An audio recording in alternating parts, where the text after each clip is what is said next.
आज पो न्यायाधीश छ त सधैँ न्यायाधीश हुन्छ उसले भोलि जीवनमा बाँच्नु पर्दैन उसका घर परिवार छैनन् राजनीतिक प्रतिशोधको आँखाले बुझाइले दुःख दिइरहेका न्यायाधीशहरूले पनि दुःख पाउनु दिन आउँदैन स्वाभाविक रूपमा दिन पनि आउँछ किन आउँदैन मलाई तपाईले सधैँभरि दुःख दियो भने तपाईलाई मैले जतिखेर नि मान सम्मान गर्छु त मैले गर्दिनँ नि त तँलाई हेर मलाई हेर बेला हेर भन्छ क्या म तपाईँलाई एउटा उदाहरण दियो एकपटक एउटा ब्याङ्कबाट एकजना मान्छेले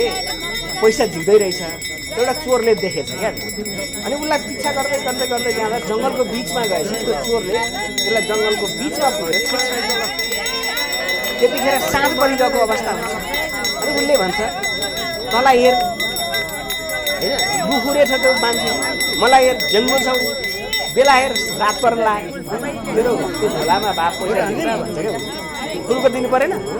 राति छ जङ्गल छ ठाउँ हेर भनेको छ उसले तँलाई हेर मलाई हेर बेला हेर ठाउँ हेर भने जङ्गलको बिचमा फुलको पैसा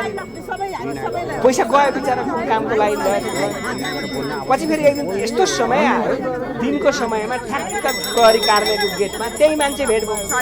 अनि त्यो लुखुरे पैसा दिएको मान्छेले भन्छ ठाउँ हेर भन्छ उसले प्रहरी कार्यालयको गेटमा छ